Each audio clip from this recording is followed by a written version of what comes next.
اعوذ باللہ من الشیطان الرجیم بسم اللہ الرحمن الرحیم ولا تتبع الہوی فیضلک عن سبیل اللہ ان الذین یضلون عن سبیل اللہ لہم عذاب شدید بما نسوا یوم الحساب۔ صدق اللہ العظیم صدق رسولہ النبی الکریم۔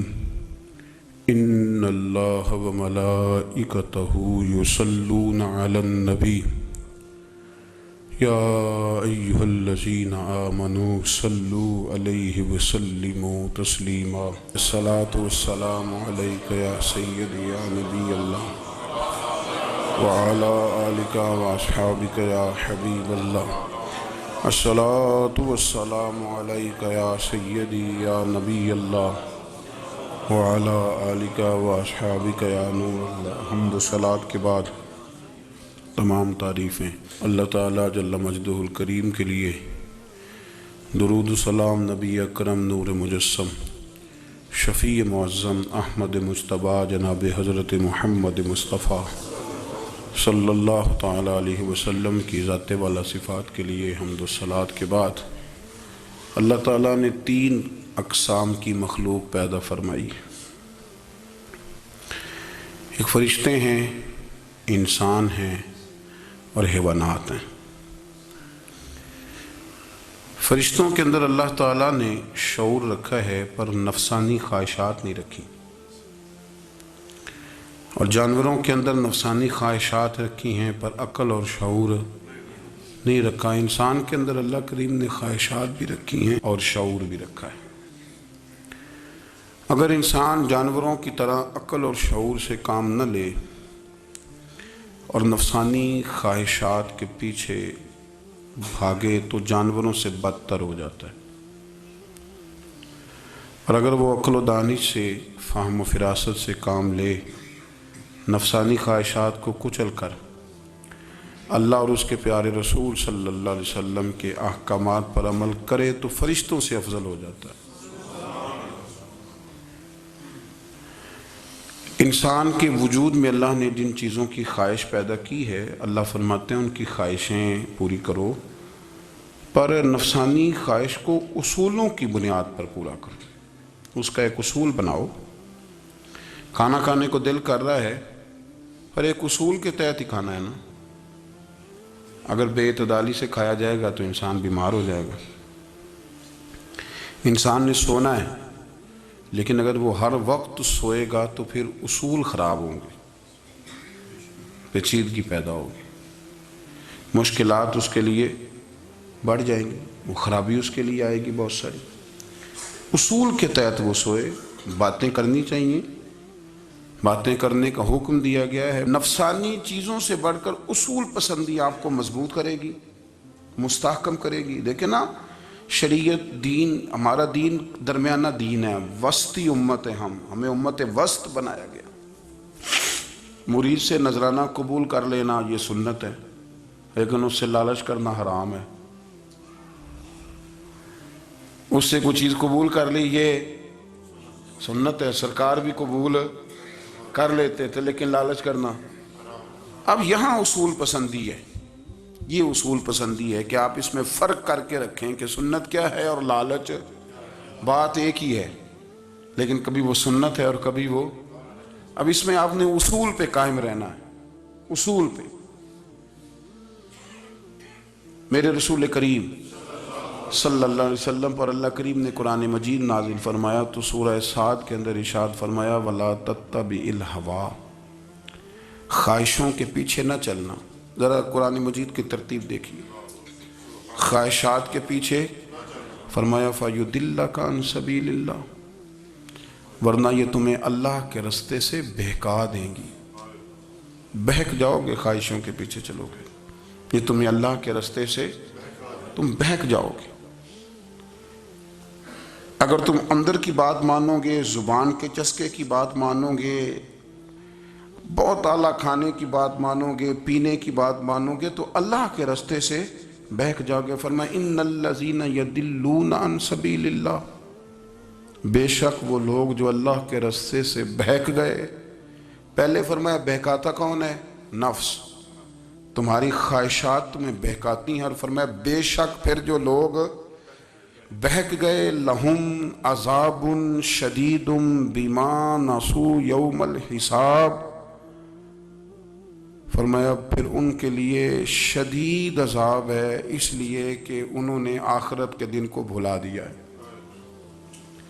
اب اس آیت کا مفہوم ذرا سمجھیے. فرمایا خواہشوں کے پیچھے نہ چلنا تمہیں اللہ کے راستے سے بہکا دیں گی. اور فرمایا بے شک ان کے لیے سخت عذاب ہے جو اللہ کے راستے سے بہک گئے. اور کیوں سخت عذاب ہے؟ اس لیے کہ انہوں نے آخرت کے دن کو بھلا دیا. تو آخرت کا دن بھلا دیا، پیچھے کا خواہشوں کے پیچھے نہ چلنا تمہیں اللہ کا راستہ بھلا دیں گی. مفہوم آیت یہ ہوا، قرآن نے ہمیں ارشاد یہ فرمایا کہ خواہشات نفس کے پیچھے چلو گے آخرت کو بھول جاؤ. تمہارے ذہن میں یہ بات نہیں رہے گی کہ میں نے مرنا بھی ہے. پھر لوگ معاذ اللہ ثم معاذ اللہ یہ کہیں گے کہ بھائی یہاں جینے دو نا، پھر آگے جائیں گے تو دیکھی جائے گی. لوگ بھول گئے مرنے کو. ہماری ساری جدوجہد زندہ رہنے کے لیے ہے، ساری 60-70 سال کے لیے سارا کچھ ہے. آپ دیکھ لیں، ٹٹول لیں کسی بندے کو، صرف جتنی محنت کر رہا ہے وہ جینے کے لیے کر رہا ہے. رب قریب کے بندے جتنی محنت کرتے تھے مرنے کے لیے کرتے تھے. وہ مرنے کے لیے کوشش کرتے تھے کہ مر جانا ہے، اس کے لیے جدوجہد. ہم جتنی جدوجہد کر رہے ہیں ساری جینے کے لیے، جینے کے لیے. میرے رسول کریم صلی اللہ تعالیٰ علیہ وسلم کا ایک فرمان ہے مسند امام احمد بن حنبل میں، اور بڑا نرالا، بڑا انوکھا اور بڑا معنی خیز ہے. حضور سید عالم صلی اللہ تعالیٰ علیہ وسلم نے فرمایا بڑا بیوقوف ہے وہ شخص. ذرا ترتیب دیکھیے، حضور کی زبان سے نکلے ہوئے حکمت کے موتی. مسند امام احمد بن حنبل فرمایا وہ بڑا بیوقوف بندہ ہے جو چلتا اپنی خواہشات نفس کے پیچھے اور امید یہ رکھتا ہے کہ رب مجھے آخرت میں انعام عطا کرے گا. چلتا کس کے پیچھے؟ خواہش کے پیچھے. اور کہتا یہ ہے کہ اللہ مجھے قیامت میں انعام دے گا. تو انعام تو اسے دیا جاتا ہے نا جو محنت کرتا ہے. دیکھیں نا، جس کا منہ پنڈی کی طرف ہے تو پنڈی وہ پہنچے گا کہ وہ جس کا منہ پنڈی کی طرف ہے وہ لاہور پہنچ جائے گا.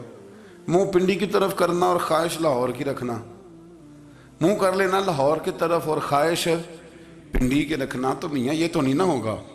پیچھے چتلے خواہشات نفسانیہ کے ہمارے ہاں نا بہت بڑا رٹا ہے. آپ یقین کریں، میں اکثر کہتا ہوں، میں یہ کہا کرتا ہوں کہ ہمیں نا اپنی مرضی کا سارا کچھ چاہیے. اپنی مرضی کا سارا کچھ. ابا جی بھی اپنی مرضی کے، بچے بھی، استاد بھی، پیر صاحب بھی.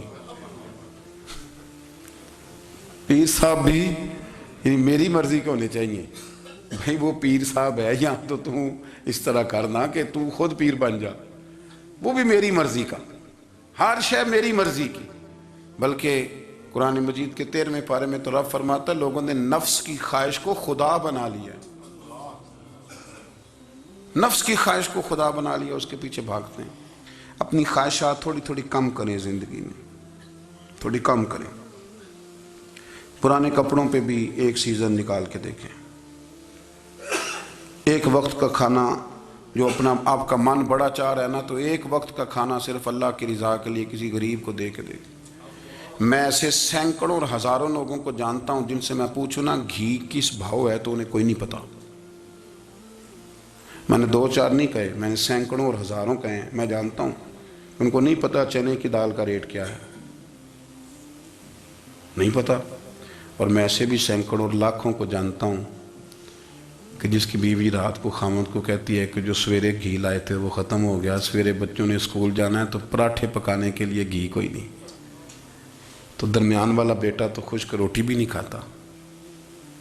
دیکھو نا، ہم سیاست کی بات کر رہے ہیں، فلانے کا فیصلہ ٹھیک ہے کہ نہیں، اور ایک ہمارے محلے میں وہ گھر بھی ہے جو سویرے یہ ڈسکس کر رہے ہیں کہ بچوں کے لیے گھی نہیں ہے، انہوں نے اسکول.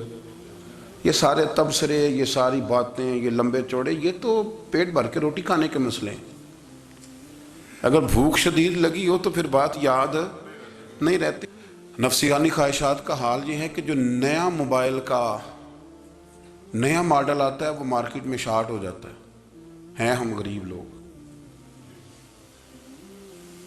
نیا ماڈل جو آتا ہے نا موبائل کا وہ ہمارے ہاں مارکیٹوں میں ملتا نیا، یعنی پرانا ملے گا آپ کو، استعمال شدہ نیا. یہ وہ غریب ملک ہے جس کے اندر تھر میں لوگوں کو پانی نہیں مل رہا. اور میرے نفس کی خواہش یہ ہے کہ کہیں مجھ سے پہلے، میں نے اپنے کانوں سے سنی ہے بیویاں کپڑے خریدتی کپڑے کی دکانوں پہ، کہنے چھاڑ ہے ڈیزائن بڑے لوگوں پا لیا ہے. وہ دے جو بھی کسی نے، جو میرج ہال زیادہ مہنگا بنتا ہے نا اس میں رش زیادہ ہے. سستے میرج ہالوں کے اندر رش، جائیں جا کے تجزیہ کر لیں، میں آپ کو نتیجہ نکال کے دے رہا ہوں. وہ بھائی کدھر ہے وہ غریبی، کدھر ہیں وہ غریب لوگ؟ وہ تو پتہ نہیں بیچارے کہاں سو گئے، کونوں میں لگ گئے، وہ تو سانس بھی نہیں لیتے. ہماری خواہشات نفسانیہ اتنی بڑھ گئی ہیں، اتنی بڑھ گئی ہیں. دنیا کے اندر جو گناہ ہو رہے ہیں یہ روزی روٹی کے لیے نہیں ہو رہے. روزی روٹی تو اللہ دیتا ہے. جو لوگ جسم فروشی کر رہے ہیں، یہ جو لوگ لوگوں کی تجارت کر رہے ہیں، دھندے ہو رہے ہیں، تو روزی روٹی کے لیے نہیں، نفسانی خواہشات کے لیے. یہ کاروں اور بنگلوں کے لیے سارا کچھ ہو رہا ہے، یہ جائیدادوں کے لیے ہو رہا ہے، یہ نیا پٹرول پمپ لگانے کے لیے کوشش ہو رہی ہے.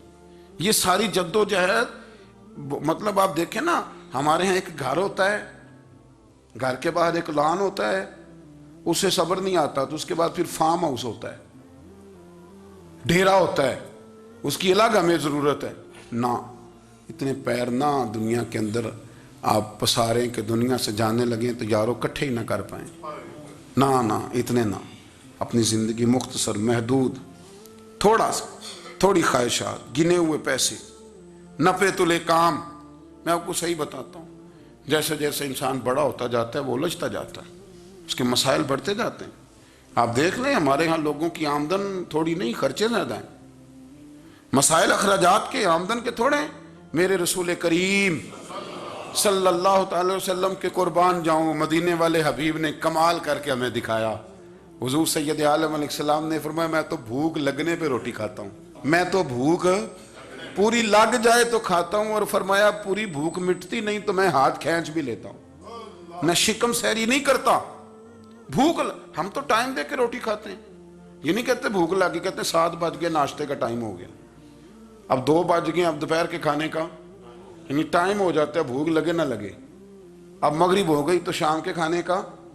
اپنی خواہشات کو سمیٹو ورنہ یہ غلام بنا لے گی. میں آپ کو صحیح بتاتا ہوں، بچپن میں جوانی میں جن لوگوں نے خواہشوں کو نہیں نہ سمیٹا، میں کچھ ایسے لوگوں کو جانتا ہوں بڑھاپا آ گیا ہے، اب وہ چاہتے ہیں کہ ہم وہ غلطی چھوڑ دیں پر وہ لاچ بس گئی ہے.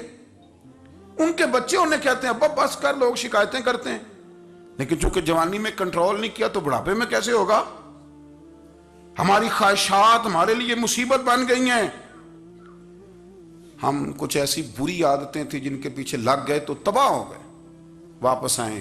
میرے رسول کریم سید عالم صلی اللہ علیہ وسلم کے غلاموں نے نا اپنی زندگی کو محدود کر کے رکھا، محدود. حضرت سلمان فارسی رضی اللہ تعالیٰ عنہ حضرت عمر سے ملنے آئے. جناب عمر کہنے لگے یار بڑا کام کا بندہ ملنے آیا ہے، کوئی مطلب کی بات ملے گی. جی کہنے والے بھی بڑے ہوتے ہیں نا، تو ان کا ویسے بھی حق نہیں بنتا کہ وہ جا کے بتائیں. کچھ ہوتے ہیں جو دوست ہوتے ہیں، جو بڑے ہوتے ہیں، وہ کئی دفعہ کچھ باتیں بتاتے ہیں، اصلاح کرتے ہیں، اس میں مزہ آتا ہے. حضرت عمر فاروق نے حضرت سلمان فارسی رضی اللہ تعالیٰ عنہ سے کہا یار بڑے دنوں کے بعد آئے ہو تو یہ تو بتاؤ میرے اندر کوئی غلطی تو نہیں؟ میں حکومت کر رہا ہوں، لوگ سارے عدل انصاف کی باتیں بتا رہے ہیں، میرے تقوی کی باتیں سنا رہے ہیں، کوئی غلطی؟ تو حضرت سلمان فارسی رضی اللہ تعالیٰ عنہ کہنے لگے بالکل غلطی ہے عمر، تمہارے اندر بڑی شدید ہے، مجھے بڑی ناپسند ہے، اور شدید قسم کی غلطی ہے، نہیں ہونی چاہیے تھی. تو حضرت عمر فرمانے لگے بولو. عرض کی کیا پورے 22 لاکھ مربع میل میں سب جگہ غربت ختم ہو گئی ہے؟ حضرت عمر کہنے لگے نہیں. تو فرمانے لگے مجھے پتہ چلا ہے کہ جب تمہارے پاس دوپہر کا کھانا آتا ہے تو سالن کے ساتھ چٹنی بھی آتی ہے، یہ غلطی نہیں؟ تمہاری حکومت میں 22 لاکھ مربع میل 24 لاکھ مربع میل سارے بندے پیٹ بھر کے روٹی کھانے لگے ہیں. عرض کی نہیں. تو فرمانے لگے حضرت سلمان فارسی عمر پھر تو 2 سالن کھاتا ہے کہ ایک وقت میں، اللہ سے ڈر نہیں آتا؟ تو جناب عمر فاروق رو پڑے. یہ بالکل جائز تھا. اس بات سے اگر کوئی منع کرتا ہے تو جائز نہیں دین میں. یہ بھی میں آپ کو بتا دوں گا. آپ کے پاس جائز پیدا 6 سالن کا ہے, میں کون منع کرنے والا, پر وہ عمر تھے نا, عمر کا منصب اور ہے. حضرت سلمان فارسی نے جب کہا تو عمر رو پڑے, کہنے لگے تو میرا سنگی ہے, میرے لیے دعا کر, میں اللہ کی بارگاہ میں توبہ کرتا ہوں, آج کے بعد یہ غلطی نہیں دہراؤں گا. اپنی خواہشات کو اتنا اصول پسندی کا نام نہیں, دور دور تک نام نہیں اصول پسندی کا. حضرت سیدنا بہلول دانا, بندہ سادہ تھا تو نام اس کا دانا تھا. آپ بیٹھے تھے تو ہارون رشید کا لشکر آنے لگا, تو وہ ایک بندہ دوڑا آیا, کہنے لگا بابا رستے سے اٹھ جا, ہارون رشید آ رہا ہے. تو آپ فرمانے لگے تو غلام ہے نا, تو نے ڈیوٹی کر دی ہے نا, اطلاع دے دیا, میری مرضی اٹھوں چاہے نہ اٹھوں, تیری ڈیوٹی پوری ہوگی, تو جا, تیرا کام ہو گیا. کہنے لگا بادشاہ میں اس کا غلام ہوں, تو ناراض ہوگا, تو اٹھ جا. تو بادشاہ کہنے لگا تو اس کا غلام ہے تو وہ میرے غلام کا غلام ہے, اور اگر تجھے زیادہ دقت ہو تو اسے جا کے بتا دینا, بے شک میں کوئی ڈرتا نہیں اس سے. ہارون رشید کو جا کے بتایا کہ وہ سادہ سا بابا ہے, تو وہ کہتا ہے کہ ہارون رشید میرے غلام کا غلام ہے. تو ہارون رشید بھی ناراض ہوا, کہنے لگا پتہ کر لیتے. جا کے پوچھا یہ تم نے کیا کہا, غلام کے غلام. تو آپ فرمانے لگے بادشاہ سچ بتا, تو اپنے نفس کا غلام نہیں تو نفسانی خواہشات کا بتا, تو غلام نہیں تو دوسرے بادشاہ کا جس طرح کا تخت اور تاج دیکھتا ہے اس طرح کا بنوا کے رکھ نہیں لیتا, تو غلام ہے کہ نہیں نفس کا. بادشاہ چپ کر گیا. فرمانے لگے تو نفس کا غلام ہے اور نفس میرا غلام ہے اور میری مرضی پہ چلتا ہے, تو اب بول تو غلام کا غلام ہے کہ نہیں. تو ہارون رشید کہنے لگے حضرت بہلول دنا سے میں نے کئی دفعہ ارادہ کیا کہ آپ سے نہ ملوں, پر آ ہی جاتا ہوں, پر فتح ہر دفعہ آپ کی ہو جاتی ہے, کامیابیاں آپ کو ہی ملتی. دوست تھوڑا نہ کہیں رکیں, کوئی ایک آدھ خواہش, کوئی ایک آدھ پروگرام. ہماری خواہشات بڑی لمبی چوڑی. خواہشات کے ساتھ ہی ہم دوستی کرتے ہیں, خواہشات کے ساتھ ہی ہم رشتہ داری کرتے ہیں, خواہشات کے ساتھ ہی ہم شادی کرتے ہیں, سارا کچھ خواہشات کے ساتھ. سیاسی شادیاں, وہاں شادی کریں گے تو اتنا مال آئے گا, اتنا کچھ جائے گا, خواہشات کے ساتھ. رشتہ داری خواہشات, غریب رشتہ دار سے دوستی نہیں, خواہش نہیں پوری کر سکتا, امیر سے. ہر شے خواہشات کے لیبل کے اندر بندھی ہوئی. آپ دیکھ لیں سارے معاملات کو ہم نے اپنی نفسانی خواہش کے اندر رکھ دیا ہے. میری مرضی کے مطابق دنیا چلے تو ساری اچھی ہے, اور میری مرضی نہ سنے تو بندہ ایک بھی اچھا نہیں ہے. اپنی خواہشات کے چنگل میں اپنی غلامی اختیار کر لی, صبح سے شام تک نفسانیت ہی نفسانیت.